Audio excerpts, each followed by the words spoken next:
proud to be here, enjoy this time, but I want to thank a few people. I want to ditto what D-Mark thanked all the sponsors, and I just want to thank a few people. Thanks Fox Sports, Game, iHeartRadio, Orthopedic Clinic for their sponsorship. Thank D-Mark and Jeff. They're at a radio show y'all well know every day that promotes high school athletics, college athletics, everything. So you listen to them every morning starting at 6 a.m. So thank y'all for what you do there. Van Riggs for what you do on Friday nights, morning, and on radio to promote high school sports. And then you got Eddie Owen and Jerry Bavaro. There's nothing like Friday nights after you get through the game, riding back home, sitting at home, cooling down a little bit after the game, listening to Friday night football every Friday night after games till midnight now, I'm not sure, but they do a great job. And all the TV stations, all your reporters, guys and ladies, thank y'all for what you do for promoting our kids in all sports, not just football. It's basketball, baseball, every kid in the East Alabama area. We appreciate everything y'all do for them. I'm really excited to be here at Media Days today. Number one, because this is the start of my favorite time, and I hope y'all's too, favorite time of year. There's nothing, I love watching basketball, baseball, golf, and all the other sports, but there's nothing like Friday night football. And that's about to kick off. We get started, next week. You do Friday night football, then you get to roll into Saturday and watch your favorite college team. So there's nothing like fall during the year, watching football and doing things that we love to do. But like I said, we'll get started next week. We start on Wednesday. We get to start early. We're just coming into the association, AHSAA. We didn't have a spring, so we're allowed to start early. So we're going to start next Wednesday, and we will begin that morning with our running test. I think they're dreading it a little bit. I got this back years ago when I worked for Coach Spence McCracken. We run 110s. The test is they got to run 16 110s, and they all got to be in a certain time. If they don't make them, we run every morning until they do make it. We had to do something like this because I told the guys that we're going into a different league now. There's no more coming out of halftime games. You got to play full games. So we got to be in the best shape of our life. And the guys have responded.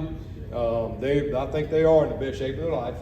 You can look at them. They're fit guys, strong guys. They're really working the weight room hard. But we'll start that next week, and then we'll go 3 mornings, a couple of days of acclimation with helmet shorts, and then we'll move in on Monday to regular football, being afternoon stuff because the teachers start back to work.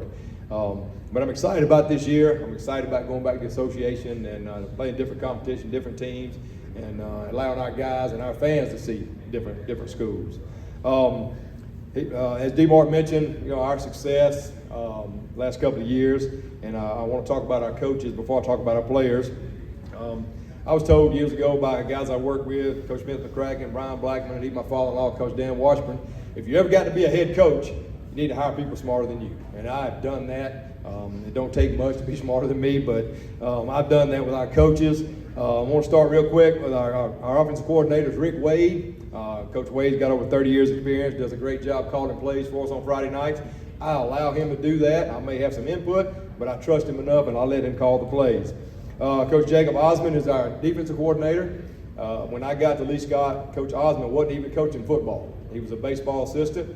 I pulled him in one day and started talking to him with a suggestion from one of our other coaches.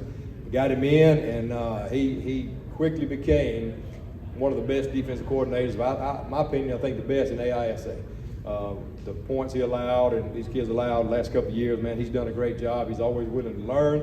And I'm afraid one day I may lose him because he's a really good football coach. But as long as I got him, I'm going to let him do his job also. Coach Clay Sanford, who played at Lee Scott. He's coaching DBs and wide receivers for us. Coach Dwayne Drakeford. Coach Drakeford's been around a long time also. He's got over 30 years experience. He's our D-line coach. Coach Scott Casey is kind of a volunteer coach for us. He helps with the offensive line and linebackers. And Coach Noah Willoughby helps with quarterbacks. That's why, in my opinion, one of the best staffs around. The guys work hard. We all like each other, love each other, so it's fun to be around. You spend a lot of time with those guys, so you got to like them, and you like being around them. So I've got one of the best staffs around, in my opinion. Some may argue with that, but I'll stand in and argue with them all day about it. But that's our varsity staff. Our junior varsity, will be middle school this year. It's middle school will be headed up by William Johnson, which is also our basketball coach. Coach Jerry Cook, he is also our head baseball coach. And we have a young guy that's going to volunteer with us named Weston Vaughn. Those guys will do a good job with the middle school team, be a 7th and 8th grade team. Then we have a Pee Wee still. That was a big deal in AISA that you have a Pee Wee, a JV, and a varsity team all on the same campus. Our Pee Wee team runs the same sets on offense, same defense that we run. They're not as technique or as in depth as we are, but they line up there, so they're getting the basics of running the Lee Scott Warrior football program on offense and defense. And our Pee Wee staff is Robert Ezell as the head coach, Brent Miller, Al Henry, and David Zachary.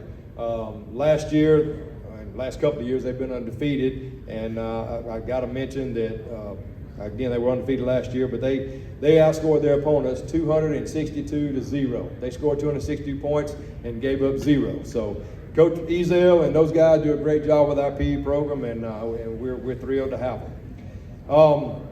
These guys up here sitting here, D-Mark's already introduced them. They are 4 of my seniors. We have 18 seniors this year out of 48 total players, 9 through 12. We got 18 seniors, so we're going to drop off a good bit after this year, but I'm excited about this year with these guys. They'll tell you, if you ask them, I think when they were 9th graders, I went to them and I said, guys, this is the kind of group that's going to win a state championship. And I said, if we don't win one before you get to be seniors, we'll win one then. So they have pressure on them this year. It's going to be a little tougher, but we got a great group. And out of the 18, I think 13 of them have been at least got their whole life. We've had a couple of guys move in last year or so, but most of them have been together. They love each other, they work together, and they're not afraid to get on each other when you're not holding their end of the way to bargain up. But great young men. Again, it's Hutchins Blomeyer, Tyler Kennedy, Brady Sigelski over here, and Pelzer Reeves, the quarterback right here. So tell you what these guys mean to Lee Scott. Year before last, they were sophomores. A lot of them played in that undefeated 12-0 season and state championship. This past year, we were 11-1. Majority of them started as juniors and won a state championship. And of course, this year, they'll I think probably all 18 of them will start somewhere. I don't know. I'm not sure of that, but they'll start and be on the field mighty quick. But this year's schedule, of course, is a little different. We got 5 JV games that will be played on Monday night. Middle school play on Monday night. They have 8 games, and then Pee Wee also has 8 games. But our schedule, again, it looks a little bit different. It's HSAA, and I love our region. We're in the region there with Beulah and Dadeville and Randolph County, Childersburg. Am I leaving out? Let's see. You got it right in front of you, Coach. Yeah, I got it. It's in that magazine up there. Okay. Anyway, well, I'll go back. It's Beulah, Dadeville, B.B. Comer, Childersburg, Randolph County, and Glenwood. Okay, that's our region. And, I picked up a few teams, and I'll tell you, the schedule we have is going to be a tough one. 7 of the 10 teams in regular season won 10 games or more last year. So, hey, we jumped right off in the fire. But like I told D-Mar a while ago, we got to play the best. It doesn't matter. We're going to take it week to week and see what happens. But I like our seniors. I like our team. I like our chances. We're going to do things the right way. We're going to work hard. We're going to play hard. And we'll let the chips fall where they may on the field. But I really like our schedule. I think it's a bunch of good schools that's going to travel. They're going to do things the right way like we do, and I'm looking for a great season. With that being said, I'll open up the floor for questions. Hey, Coach, I'll ask one I think that many may ask about the difference between going from AISA to AHSA. I know one thing I talked to you last week, you said you're really conditioning a lot because it's going to be 4-quarter football. Can you talk a little bit about that? Yeah, I talked to guys early on, that it's going to be a different football. There's nothing against AISA. But I do know that the competition is going to be a little tougher this year, and I'm talking about week in, week out. We play tough teams in AISA, but when you go back to the AHSAA, it's week in and week out. We have to prepare every week. We can't overlook anybody. And yes, the guys are going to play full games. We had some last year where they were out at halftime. It is what it is, but this year, all that's done. So I told them before summer started, we're going to make it tough on you in June and July, so it won't be tough in September. So they've been doing more conditioning. The weight room hasn't changed. They've worked in the weight room the same since they were freshmen. But yes, we have been doing more conditioning to get prepared for the long season.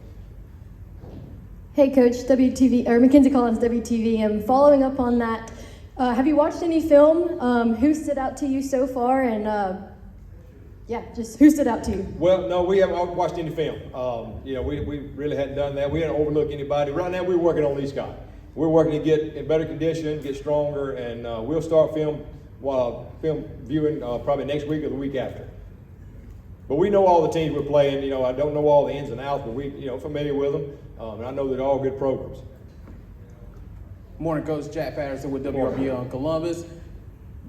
While the majority of your players haven't had experience playing in the AHSA, you had experience coaching in the AHSA. Where does that experience come in, and how does that get you to prepare your players for what they're about to experience? Well, yeah, I was in the AHSA for 25 years. I got 2 other coaches that have been in over 30 years. So we have a lot of experience with that, and we talk about it every day with our kids. We tell them that it's going to be, it's hard every week. We can't overlook anybody. So, we've already talked to them over and over and over about what we're expected. We're going to be the new guys coming in.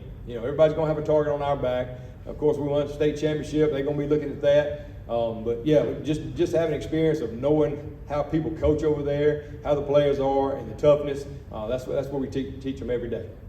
Buster, just going back to the spring down here in front. Going back to the spring when you first heard about going to HSA, or when it became official, and you told the team, did the rumor get out first, just in general, when it was official, when you told them about them, what was their reaction to it? Well, I think they were excited. We found out back early January, February when we got accepted in. They're excited. They're excited for the challenge. They're excited for the competition. They're excited to show that they can play in that league. At the end of the day, football's football. You're gonna play 11 on 11. And I like our guys against anybody. We may take some on the chin, but that's okay. We're gonna play hard. We're gonna do things the right way. But I think all our guys are excited about the challenge of going back over there. Coach, we're going to get one more for you, and we're going to get your players up there, all right? All right. Is there much that you're going to have to change schematically on offense this season without Jake White? Or do you think that some of the guys that you have coming back will be able to kind of fill in those roles and play up their strengths? Well, absolutely. I mean, it's hard to replace a guy like Jake. I don't know if you fully replace him, but we got guys. Brady Sigelski sitting right over here is going to take that position. Hutchins will play it some. So, hey, we're good. We're good. I mean, when you lose good players, you lose good players every year, and sometimes you can play them, sometimes you can't. They're going to do things that Brady and Hutch can do. They can't do things that Jake can do. But losing him was big, but we got guys that are going to jump right in, and we're going to be fine. All right, Coach, let's get some of your players up. I want all 4 of y'all to ask this. We'll start with you, Mr. Quarterback. All right, Pelzer, you come up. All right, I think you were a freshman when you came in. Was that right, Pelzer? I was a sophomore. Sophomore. Yes, sir. All right. So you came in your sophomore year, and you pretty much handled that quarterback duty. Yes, sir. All right. You're coming up on your season. You've won 2 back-to-back state titles. You played in both games as a quarterback. That's right. They've asked Coach Daniels about moving. You guys, I've talked to all of you about moving. Explain what you think about going into HSA and what you expect. Like Coach Daniels said, football is football, and we're real excited for the challenge. Every day, every week, we want to go out there and show people the brand of football that we play, and that's not going to change no matter who it is. And, the ultimate goal is to get back to the state championship, be able to compete with my guys. And these coaches do a great job, preparing us every single day. So, yeah, we're excited for the challenge, and I think we're in for a real good year. Yes, sir. Thank you, Pelzer. Tyler, if you'll come up Thanks. next to that. Yeah, thank you. Yeah, we're really excited for the HSA. We're just excited for the new competition. Again, not getting out of halftime. I'm ready to play a full game, really. That's the main thing. Hold on, Tyler. I think you guys have 18 seniors. Is that right, Coach? Yes, sir. Well, that's a big deal moving into this year, you think? Yes, sir. Yeah, it's a lot. Yes, sir. I'm really excited about that. And we're a tight group. We've always worked together really good, and I'm excited. All right, Brady, I'll let you come up. Yes, sir. Like Pelzer said over here, football's football. We're going to keep doing what we do. And what Tyler said, we got a good, strong group of guys. We got good chemistry. We've been together a long time, and I think we'll be just fine. Hutchins. Yeah, like everybody said, I'm really excited, and feel like a lot of our success comes from our coaches. And our coaches have coached in the AHSA, and I think we'll be just fine. Football's football. All right, Lee Scott Academy, thank you all very much. Coach Daniel, guys, thank you very much.